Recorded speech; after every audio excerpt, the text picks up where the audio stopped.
Hello hello friends. ये जो है कक्षा 12 वालों के लिए और केमिस्ट्री के सेकेंड पार्ट का ना सेकेंड पार्ट के पहले पाठ का जिसका नाम है एल्किल हैलाइड एवं एरिल हैलाइड, उसका जो है ये लेक्चर नंबर 5 है। इसके पहले आपने क्या पढ़ा है? लेक्चर नंबर 4, जिसमें जो है आपने किसके बारे में पढ़ा है? आपने पढ़ा है ल्यूकास टेस्ट के बारे में। ल्यूकास टेस्ट क्यों होता है? वो होता है एल्किल हैलाइडों एल्कोहलों की डिग्री की जांच के लिए कि किस डिग्री का एल्कोहल होता है। अगर आप थर्ड डिग्री का एल्कोहल लेते हैं, जो कि क्या होता है, ल्यूकास अभिकर्मक में घोलेंगे उसको आप। ल्यूकास अभिकर्मक क्या होता है? सांद्र HCl व निर्जल ZnCl2 का मिश्रण होता है ल्यूकास अभिकर्मक। अगर आप थर्ड डिग्री एल्कोहल को ल्यूकास अभिकर्मक में घोलेंगे तो क्या बनाएगा? वो थर्ड डिग्री एल्किल हैलाइड तुरंत बनाएगा, और तुरंत बनाएगा विलयन में तुरंत क्या उत्पन्न हो जाएगा? धूधलापन। अगर आपने सेकेंड डिग्री एल्कोहल लिया है और वो ल्यूकास अभिकर्मक में घोला जा रहा है, ल्यूकास अभिकर्मक में सेकेंड डिग्री एल्कोहल को घोला जा रहा है, तो वो उत्पन्न करेगा धूधलापन, लेकिन 5 से 10 मिनट बाद। इसका मतलब क्या है कि सेकेंड डिग्री एल्किल हैलाइड बनेगा। सेकेंड डिग्री एल्कोहल से सेकेंड डिग्री एल्किल हैलाइड बनेगा, लेकिन वो 5 से 10 मिनट बाद बनेगा। अगर आपने फर्स्ट डिग्री एल्कोहल लिया है तो उससे जो उसको घोल दे किसमें? ल्यूकास अभिकर्मक में घोल दीजिए फर्स्ट डिग्री एल्कोहल को, तो क्या बनेगा? फर्स्ट डिग्री एल्किल हैलाइड बनेगा नहीं। बनना चाहिए, लेकिन वो सामान्य ताप पर बनेगा नहीं। समझ पा रहे हैं आप कि सेकेंड डिग्री जो एल्कोहल होता है वो ल्यूकास अभिकर्मक में घुलेगा, 5 से 10 मिनट बाद जो है आपको मिलेगा धुंधलापन। थर्ड डिग्री एल्कोहल तुरंत घुल जाएगा, तुरंत उत्पन्न होगा धुंधलापन ल्यूकास अभिकर्मक में। जो फर्स्ट डिग्री एल्कोहल होता है वो ल्यूकास अभिकर्मक में सामान्य ताप पर घुलता ही नहीं, जिससे धुंधलापन उत्पन्न नहीं होता। इसी से संबंधित मैंने आपको घर से प्रश्न दिया था, घर के लिए ना, घर के लिए मैंने प्रश्न दिया था। कौन सा प्रश्न था? एक प्रश्न आपका ऐसा था कि CH3 CCH3 CH3 OH, आप इसका क्रिया कराइए किससे? सांद्र HCl प्लस निर्जल ZnCl। तो ये क्रिया जानते करेगा, इस पर ये अटैक करेगा और सामने से अटैक करेगा। जानते क्या बनता है? आपको मिलेगा CH3 CH3 Cl मिलेगा और H और OH बना लेगा H2O। ये मिला आपको थर्ड डिग्री एल्किल हैलाइड।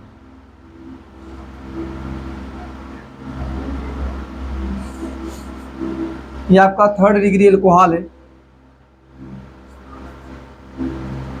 और विलयन में तुरंत ही क्या उत्पन्न हो जाएगा? धूधलापन। अगला क्या है? देखिए अगला क्या है।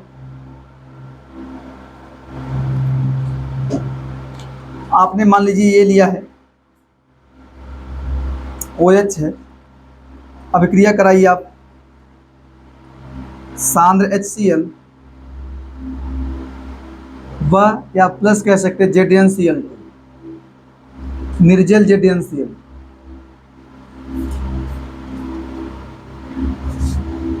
यहां देखिए, अच्छा आप मैकेनिज्म को जानते रहो कि मैकेनिज्म में यहां भी बनेगा कार्बोथेनॉन, यहां प्लस आता है, अब प्लस आएगा, तीनों ग्रुप सेम है, तो अटैक आप सामने से कराइए।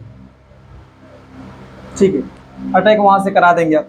और वास्तव में अटैक सामने से ना कराएं आप, अटैक पीछे से कराओ तो बेहतर रहता है ना, लेकिन वहां भी ग्रुप लगाए, समझो बस यही यहाँ हो जाएगा। लेकिन अगर आप यहाँ बनाएंगे, यहाँ या Cl ऐसे आएगा, अटैक करेगा, अपना बन जाएगा। लेकिन अगर आप यहाँ करेंगे तो यहाँ बनेगा कार्बोथेनॉन, बनेगा क्या? कार्बोथेनॉन।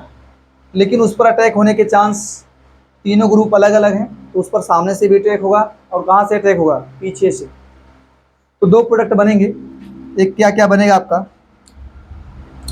एक बनेगा CH3 C2H5 HCl, और दूसरा क्या बनेगा? Cl बनेगा C2H5 CH3H। इसको आप बोलेंगे क्या, ये रिटेंशन है, हिंदी है धारण, और ये क्या, इन्वर्जन है, इसका हिंदी होता है प्रतिलोमन।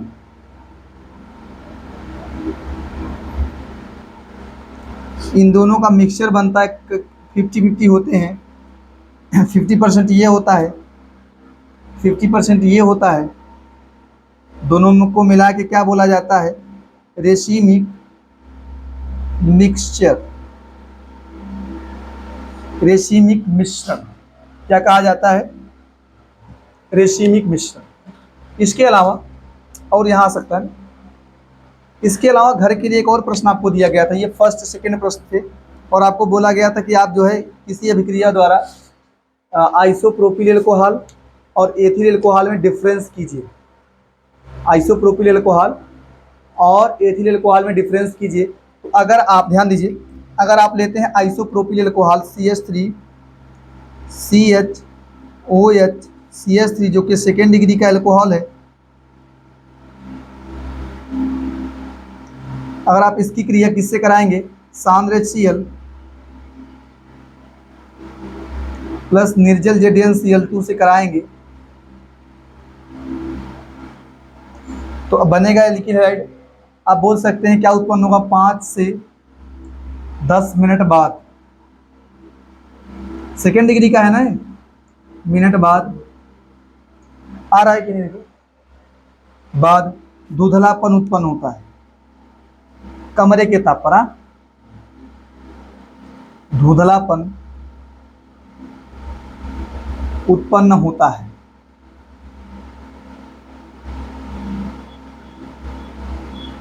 अगर आप यही क्या ले लें, एथिल अल्कोहल ले लो, CH3 CH2OH जो कि फर्स्ट डिग्री अल्कोहल है,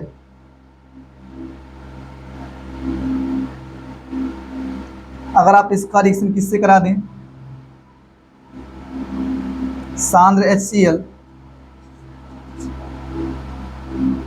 प्लस निर्जल ZnCl2 से कराएंगे, तो क्या होगा, कमरे के ताप पर धुंधलापन, सामान्य ताप या कमरे के ताप पर धुंधलापन उत्पन्न नहीं होता है। सामान्य ताप पर धुंधलापन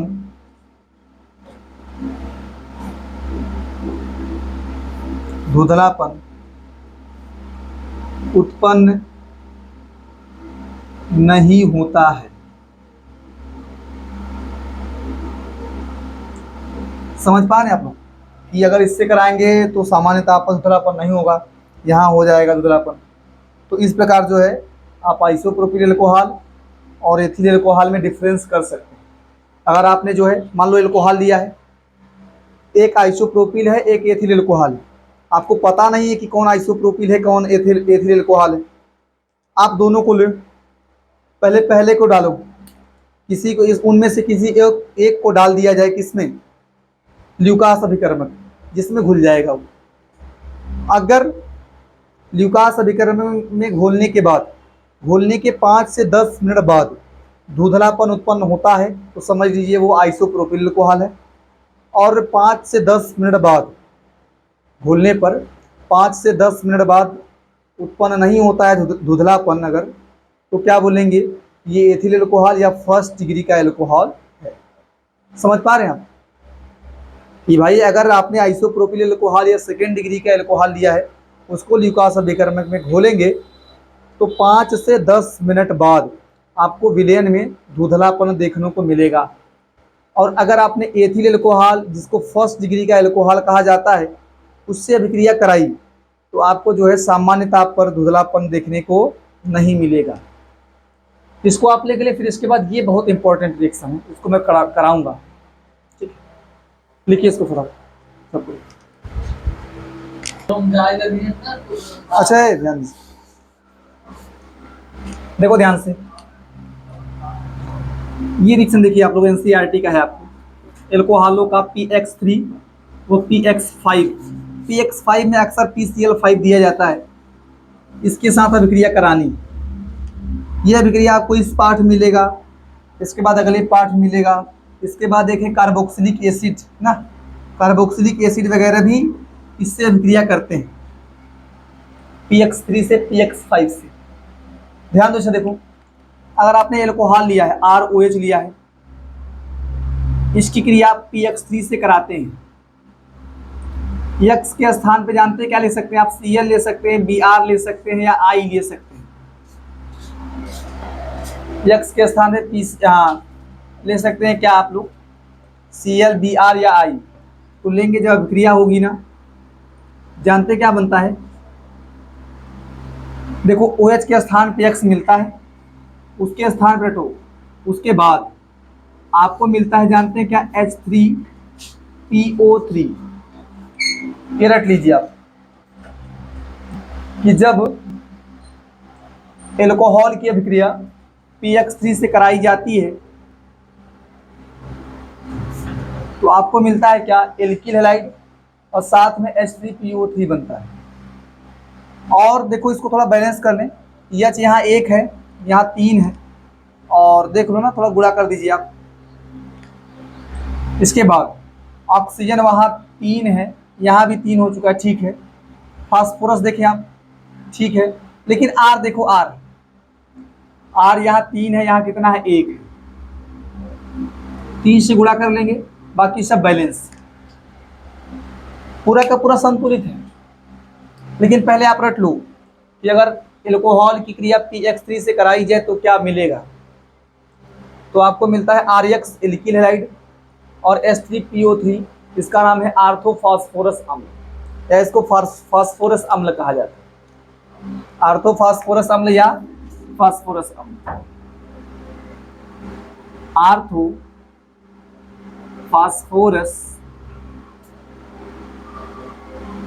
एसिड, ठीक है।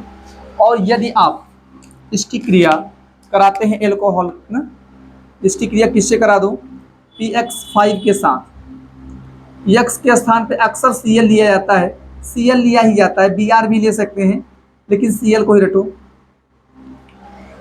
Cl ही लेंगे आप, ठीक है।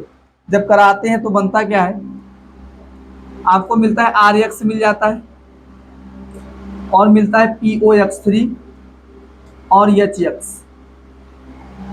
आप इसको याद रखिए, अगर आप एल्कोहल की क्रिया PX5 से कराएंगे तो आपको क्या मिलेगा, RX मिलेगा, POX3 मिलेगा, और क्या मिलेगा, HX, ठीक है। इसको रखना पड़ेगा, इसको आपको याद रखना पड़ेगा कि जब PX3 से कराएंगे तो क्या बनता है, ये तो बनता ही बनता है, चाहे PX5 से कराओ चाहे PX3 से कराओ। इसके बाद जो साथ में उत्पाद बन रहे हैं उसको याद रखना है कि यहाँ जो साथ में उत्पाद बनेंगे क्या बनेगा, H3PO3 बनेगा, और यहाँ पे बनता है POX3 और HX, POX3 और HX बनता है, ठीक है। मैं इसकी कुछ रिएक्शन दे रहा हूँ, पूरा कीजिए इसको लिखने के बाद। मान लीजिए आपको ऐसा दिया हो, CH3OH दिया हो, रिएक्शन PCl3, क्या बनाएंगे आप, आपको दिया है CH3 C2H5OH, PCl3 से कराएं रिएक्शन, क्या बनाएंगे आप, कराइए CH3OH PCl5, क्या बनेगा, C2H5OH PCl5, क्या बनेगा, फटाफट बना लीजिए आप, ऐसे याद रखो यार। यहाँ Br भी हो सकता है, मान लो Br देगा तो अपना Br लगा लेंगे, क्या है दिक्कत, छाप लो।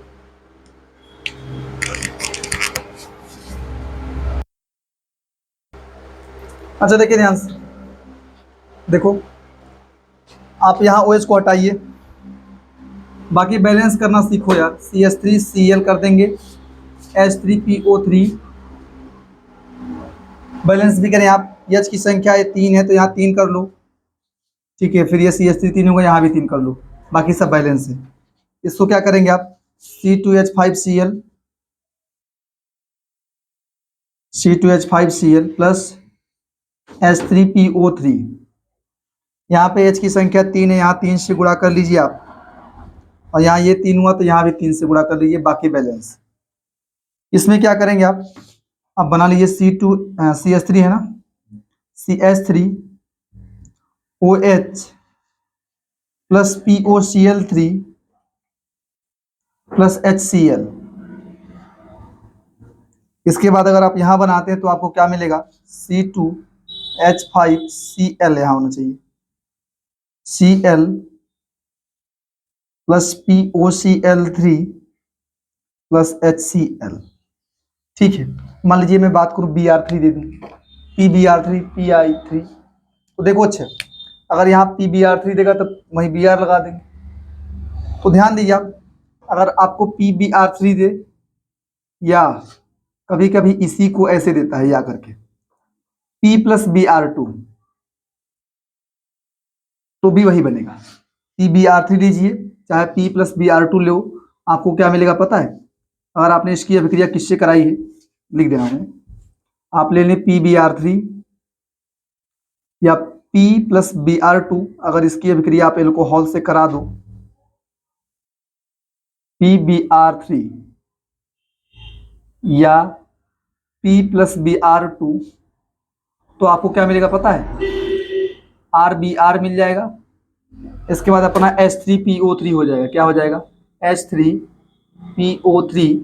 बैलेंस करो, यहाँ 3 से गुणा कर लीजिए आप, और यहाँ भी 3 से गुणा कर लीजिए।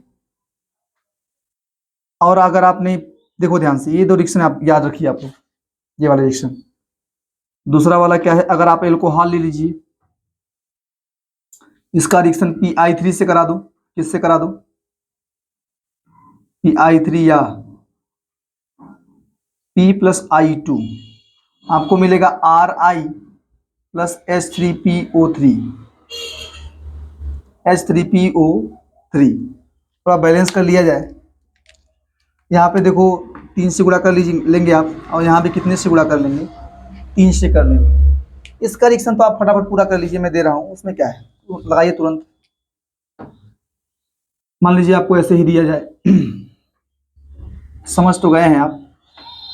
जैसे मान लो आपको ऐसे दिया जाए C2H5OH, आपको दिया जाए PBr3 या P प्लस Br2,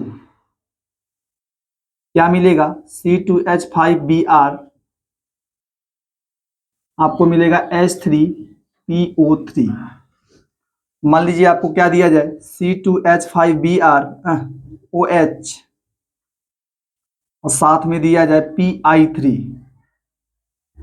इसको आप लिख सकते हैं P प्लस I2, आपको मिलेगा C2H5I प्लस क्या मिलेगा, H3PO3।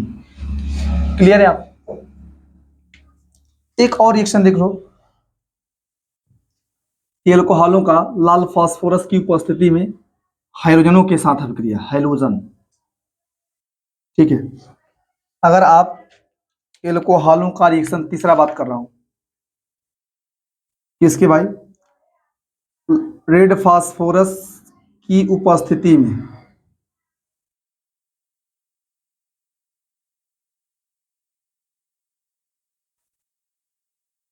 हाइड्रोजनों के साथ अभिक्रिया, एल्कोहलों का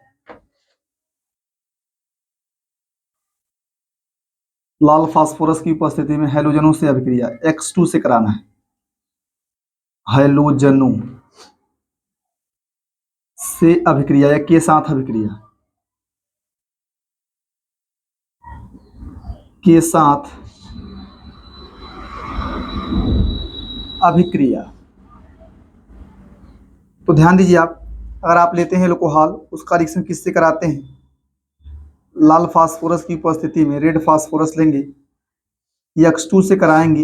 X के स्थान पे आप क्या ले सकते हैं? X2 के स्थान पे Cl2 या Br2 लेंगे, आपको सीधा मिल जाता है RX। रट लो, क्या मिल जाता है? RX। यहाँ OH को हटा के X लाएंगे, तो अगर आपने यहाँ पे ले लिया, मान लो C2H5OH, आपने लाल फास्फोरस लेके रेड पी लिया, इसके बाद Cl2 ले लिया है, तो आप बना सकते हैं आराम से। क्या बनेगा? आपको मिलेगा क्या? C2H5Cl। और अगर आपको क्या मिल गया C2H5OH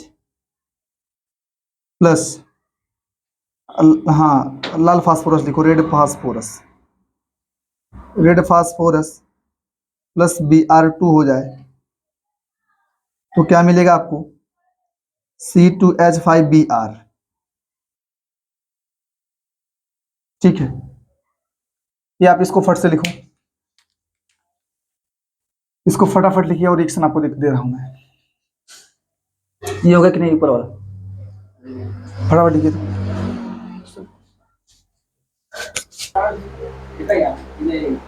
देखिए ध्यान से आप लोग देखो, अभी आपने इसमें को पढ़ा है ना, थोड़ा रट लो इसको। इसमें एक और रिएक्शन होता है, मैं इसे बता दे रहा हूं नोट में, कि अगर आपने लाल फास्फोरस की उपस्थिति में हैलोजन से कराया है तो आपको RX मिलेगा। और अगर आप यही रिएक्शन एल्कोहल ले लो और लाल फास्फोरस ले लो, रेड फास्फोरस, अगर यहीं आप HI ले ले, क्या ले लें, HI, तो आपको एल्केन मिलता है। क्या मिलता है, ये बड़ा खतरनाक बात है, ध्यान दीजिए आप। अगर आप इसको मैं नोट में कर दे रहा हूं, अगर आप एल्किल हैलाइड एल्कोहल ले लो, लाल फास्फोरस की उपस्थिति में हाइड्रोजन से क्रिया कराएंगे तो यहाँ जो Cl2Br2 लेंगे तो ClBr जुड़ जाएगा। और अगर यही आप एल्कोहल ले लो और साथ में क्या ले लीजिए, लाल फास्फोरस हो और HI हो जाए, HI के साथ जब गर्म करते हैं ना तो आपको मिलता है, क्या पता है, आपको मिलता है एल्केन। क्या मिलता है, एल्केन मिलता है।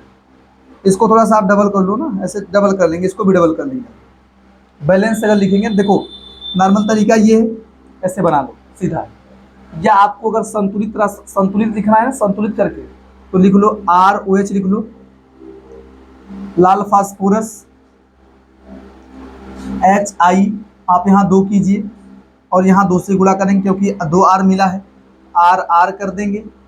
इसके बाद यहाँ मिलता है H2, देखो आपको मिलेगा 2 H2O और फिर I2। देखो बैलेंस है ना बैलेंस, अरे यार यहाँ देखो, दो ऑक्सीजन बा, 2 ऑक्सीजन बा, 4 हाइड्रोजन, देखो 2 और 2 4 हाइड्रोजन, यूँ देखा 2 दूनी 4, बैलेंस नहीं है यार, ये पूरा बैलेंस है। 2 आयोडीन 2 आयोडीन है, ये तो पूरा बैलेंस वाला है। नॉर्मली इसे बना लिया करो, मेन आपको इससे मतलब है। लेकिन आपको यहाँ क्या पढ़ना है, एल्कोहल से क्या बनाना है, एल्किल हैलाइड, इसलिए मैंने आपको ये नहीं पढ़ाया। लेकिन जानते रहो कि लाल फास्फोरस की उपस्थिति में X2Cl मतलब Cl2Br2 से कराएंगे तो बनेगा ये, HI से कराएंगे तो ये बन जाएगा एल्केन। ठीक है, ये देखो एक है डार्जन अभिक्रिया, बहुत इंपॉर्टेंट अभिक्रिया है। इस अभिक्रिया को डार्जन अभिक्रिया कहते हैं। आप लिख सकते हैं इसी अभिक्रिया को क्या बोल सकते हैं, डार्जन अभिक्रिया।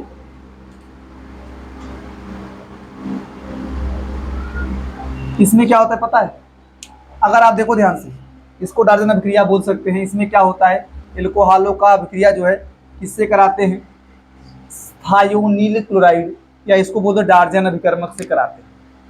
कभी कभी प्रश्न पूछता है डार्जन अभिकर्मक होता क्या है, तो रट लीजिए आप लोग, SOCl2 को क्या बोलते हैं, डार्जन अभिकर्मक।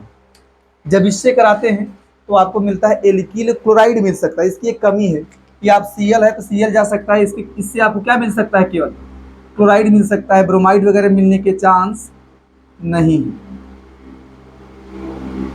ये एल्किल क्लोराइड ही बनेगा। और उसके निर्माण की जो है एल्कोहलों से एल्किल क्लोराइड अगर बनाना हो तो एक सबसे बेस्ट मेथड है, ये बेस्ट मेथड है। क्यों, इसका ये समझे आप लोग क्यों, क्योंकि देखो एल्कोहल का अभिक्रिया अगर आप कराते हैं इससे सल्फोनिल क्लोराइड से या थायोनिल क्लोराइड से, इसका नाम है डार्जन अभिकर्मक, कराते हैं तो आपको मिलता क्या है, OH जाता है, एक Cl आता है, आपको RCl मिल जाता है। ठीक है, उसमें क्या होता है, देखो आपको मिला क्या है, SOCl बचा है और OH हटा हुआ है। इसमें होता क्या है पता है, ये क्रिया कर लेते हैं, बन जाता है HCl और ये बन जाता है SO2। एक Cl आता है, OH को हटाता है, आपका RCl मिल जाता है। क्या क्या बचा हुआ है, SOCl बचा है, OH बचा हुआ है। इसमें क्या होता है कि यहाँ जो है H और Cl क्रिया कर लेते हैं और O आके जुड़ जाता है, SO2 मिल जाता है और HCl निकल जाता है। ये दोनों ही गैस है, HCl भी गैस है, सल्फर डाइऑक्साइड भी गैस है, दोनों गैसें वास्तविक मतलब कह सकते हैं ना, चली जाती है वायुमंडल में और आपको शुद्ध रूप में क्या मिलता है, ये शुद्ध मिल रहा है, प्योर। इसीलिए बोलते हैं अगर आपको बनाना हो एल्किल क्लोराइड तो बेस्ट मेथड ये, इससे भी बन सकता है, अगर आप PCl3 से कराओ तो भी मिल सकता है। बहुत सारी मेथड्स हैं लेकिन सबसे बढ़िया मेथड ये है। और आप सभी मेथड को याद रखिएगा। अक्सर तो यही पूछता है कि जब आप एल्कोहल की क्रिया PCl3 से कराओ क्या बनता है, एल्कोहल की क्रिया PCl5 से कराओ क्या बनता है, इसको भी पूछता है जब एल्कोहल की क्रिया SOCl2 से कराएंगे तो क्या बनेगा।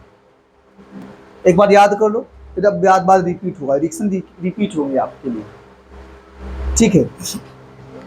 तो आप यहाँ ले सकते हैं अभिकर्मक, आप ले लो अभिकर्मक यहाँ, ठीक, इसको लिख लिया कि नहीं आप लोगों ने? अच्छा देखो ध्यान से, अगर आप ले लीजिए क्या C2H5OH या CH3OH, पता है क्या होगा, देखो आप SOCl2 से रिएक्शन कराओ, अगर आप ले रहे C2H5OH SOCl2 से रिएक्शन कराओ क्या बनता है। आपसे कोई कह, देखो ध्यान से, आपसे कोई कह दे ये बना है OH,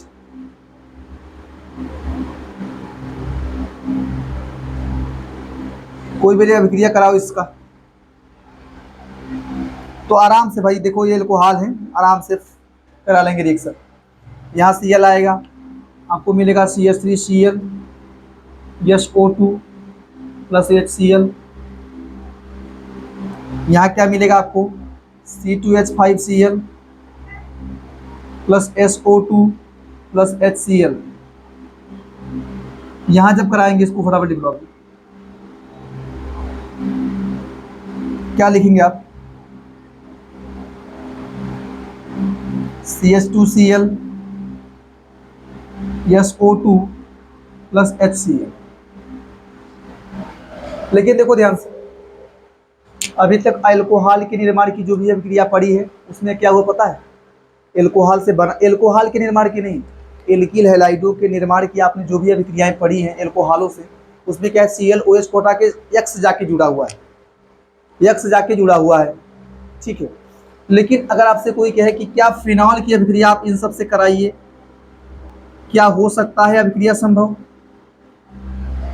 जैसे आपसे कोई कह दे फिनॉल की अभिक्रिया इससे करा दो, इससे हो जा रहा है, फिनॉल से नहीं होगा। अगर आप देखो ध्यान से, अगर आप अभिक्रिया ऐसे कराते हो, CH2OH होता है, फिर आप SOCl2 से कराएंगे तो अभिक्रिया हो जाएगी, OCl आके जुड़ जाएगा। क्यों पता है क्यों, देखो क्योंकि इस कार्बन के पास कोई डबल बॉन्ड वगैरह का लक्षण नहीं है, ये एलिफैटिक कार्बन है, एलिफैटिक कार्बन। अगर आप, बता रहा हूँ सुनो ध्यान से, अगर आप इस करा लेना, इसको, ये आपका जो है बेंजीन एल्कोहल है, कौन सा एल्कोहल है, बेंजीन एल्कोहल, इसकी अभिक्रिया SOCl2 से कराएंगे तो अभिक्रिया हो जाएगी। लेकिन अगर आपने केवल ले लो ये जो OH है सीधा इसके कार्बन से जुड़ा हो, तो आपने पढ़ा है क्या रेजोनेंस के बारे में, मिसोमेरिक प्रभाव के बारे में पढ़ा है। इसमें क्या होगा, इलेक्ट्रॉन अंदर मूव करेगा और यहाँ कौन सा लक्षण आ जाएगा, डबल बॉन्ड का लक्षण। क्या इस डबल बॉन्ड को, देखो सिंगल बॉन्ड होता है तो आराम से तोड़ लेगा Cl आके, लेकिन अगर डबल बॉन्ड का लक्षण आ जाएगा तो इसको तोड़ना क्या होगा, मुश्किल, इसको तोड़ना क्या होगा, मुश्किल होगा। इसीलिए आप जो है भी अभिक्रिया कराए हो वो सब फिनॉल पे लागू नहीं होंगे, फिनॉल कह सकते हैं इसको, फिनॉल कह सकते हैं, जो भी अभिक्रिया आपने कराई है वो सब इस पे लागू नहीं होंगे। क्यों, क्योंकि जो है यहाँ डबल बॉन्ड का लक्षण आ जाता है। क्यों, आपने पढ़ा है किसकी वजह से, मिसोमेरिक प्रभाव की वजह से। इससे Cl वगैरह किस बॉन्ड को तोड़ नहीं पाएंगे, सिंगल बॉन्ड को तोड़ लेगा, लेकिन डबल बॉन्ड का लक्षण क्यों तोड़ पाएगा, बताइए, दिक्कत होगा इसके लिए। कितना वीडियो बना, कितना समय, आज इतनी पढ़ाई क्या, ठीक है, लिख लो, ध्यान दीजिए आप लोग। जो आपने मेथड अभी तक पढ़ा है ना, वो सब एल्कोहलों पर लागू होगा। वो भी कौन से एल्कोहल? एरोमेटिक नहीं, फिनॉल वगैरह पर लागू नहीं होता। जो एलिफेटिक एल्कोहल CH3OH हो जाए, C2H5OH हो जाए, ठीक है, उन सब से आप बना सकते हैं। और आप इस रिएक्शन को रिवाइज कीजिए, कल का रिएक्शन भी आपको याद होना चाहिए जो आपने कल पढ़ा है, ठीक है। आज आप इतना ही पढ़िए, कल आपको सिखाया जाएगा कैसे आप एल्केन से बनाएंगे एल्कोहल। हालांकि आप सब पढ़ चुके हैं, नहीं, एल्केन से बनाएंगे एल्किल हैलाइड। आपको हेडिंग जानते क्या कराया जाएगा? आपको हेडिंग कराया जाएगा कि कैसे हाइड्रोकार्बनों से एल्किल हैलाइड का निर्माण। अभी आपने एल्कोहलों से पढ़ा है, अभी आप किससे पढ़ेंगे? हाइड्रोकार्बन। हाइड्रोकार्बन में जानते क्या क्या पढ़ेंगे? एल्केन से बनाना है और बनाना है एल्कीन से, एल्केन से और एल्कीन से। और एल्केन से अगर बनाना हो हैलाइड ना, अरे आपने पढ़ा हुआ है यार कि अगर CH4 की क्रिया Cl2 से कराए सूर्य के प्रकाश की उपस्थिति में, बनता है कि नहीं? CH3Cl बन जाता है। हाँ, एंटी मार्कोनिक नहीं, अरे यार ये मुक्त मूलक प्रतिस्थापन अभिक्रिया है। मुक्त मूलक प्रतिस्थापन अभिक्रिया कि अगर मान लीजिए कोई एल्केन लेते, ध्यान दो, अगर आप कोई एल्केन मान लो CH4 लिया है, इसकी अभिक्रिया Cl2 से करा देंगे सूर्य के प्रकाश की उपस्थिति में, तो यहाँ Cl जाएगा, आपको मिलता क्या है? CH3Cl और मिलता है HCl। ये मिलता है, याद नहीं है लगता है आपको। और अगर आपने Cl पर्याप्त मात्रा में, मतलब ठीक ठाक मात्रा में लिया है, तो अभिक्रिया बढ़ती रहेगी। जब तक सारा का सारा H नहीं हट जाएगा, अभिक्रिया तब तक होती रहेगी। और अगर आपने Cl2 पर्याप्त मात्रा, मतलब 1 मोल लिया है, तो केवल इतना ही बढ़ेगा। 2 मोल लेंगे तो 1 स्टेप और बढ़ जाएगा, ठीक है। तो सामान्य केस में आपको यही कराऊंगा कि Cl2 से करा के ये बना दूंगा। तो मैं कल ही बताऊंगा इसके बारे में कि कैसे आप जो है हाइड्रोकार्बनों से बनाएंगे एल्किल हैलाइड। उसमें आपको पढ़ाया जाएगा एल्केन से एल्किल हैलाइड का निर्माण, एल्कीन से बनाएंगे। जब एल्कीन की बात होगी तो वहाँ नियम पढ़ेंगे आप, सम्मित एल्कीन, असम्मित एल्कीन। सम्मित एल्कीन होगा तो चाहे जहाँ जोड़ सकते हैं आप लोग H+। देखो, अगर आपको एल्कीनों से बनाना है एल्किल हैलाइड ना, तो आप क्या करेंगे? उसमें HX जोड़िए। क्यों? तभी तो बनेगा एल्किल हैलाइड। H जुड़ जाएगा और X जुड़ेगा, बन जाएगा एल्किल हैलाइड। H जुड़ेगा और कौन जुड़ेगा? X, बन जाएगा एल्किल हैलाइड। तो आप एल्कीनों में पढ़ोगे HX जोड़कर, या आप Cl2 भी जोड़ सकते हो, Cl2 Br2 ये सब जोड़ दो। चलिए आपको कल ही बताएंगे, हो सकता है आप कंफ्यूज हो रहे हो, ठीक है। और कुछ रिएक्शन पूरा करा दूँ, काम एक आध उठो, मैं 2-4 रिएक्शन भी दे रहा हूँ, कर लीजिए, देखिए क्या होता है इस तरह। देखिए ध्यान से, बस एक NCERT एक रिएक्शन और है, उसको पढ़ लो बस। उसके बाद ना कल ही मिलिए आप लोग, कल आपको सिखाएंगे कैसे एल्केन से बनाना है, एल्कीन से बनाना है। ये कोई खास रिएक्शन नहीं है, इसलिए मैंने लास्ट में बताया है, ज़्यादा आपको फोकस करने की जरूरत नहीं है इस पर, ठीक है। अगर ये रिएक्शन करता है, जानते क्या होता है? आप ऐसे तोड़ लो इसको, ये जानते रहो कि यहाँ से Br आता है, आपको मिल जाता है RBr। इसके बाद जानते क्या क्या हटा हुआ है? आपको OH मिला हुआ है, मतलब यह नहीं मिला है, OH मिला है। ये जानते किस में टूटता है? ये टूटता है H+ में और टूटता है HSO4- में। यहाँ के लिए तोड़ लो ऐसे ही, आप ऐसे तोड़ लो H+, HSO4-, इसको तोड़ लो Na+, इसको तोड़ लो OH-। तो ये आपस में क्रिया करके ये बना लेते हैं H2O, और ये क्रिया करके क्या बनाता है? NaHSO4। तोड़ लो चाहे ऐसे, नहीं रटना तो पड़ेगा ही पड़ेगा आप। एल्कोहलों की अभिक्रिया अगर इनसे कराया जाए तो क्या बनेगा? तो यहाँ से Br जाता है, RBr बन जाता है, और ये क्रिया करके क्या बनाते हैं? NaHSO4 बनाते हैं। इसके बाद ये क्या बनाता है? H2O। ठीक, आज आप इतना ही पढ़िए, इसके बाद जो बातें होंगी वो अगले वीडियो में की जाएंगी, ठीक है।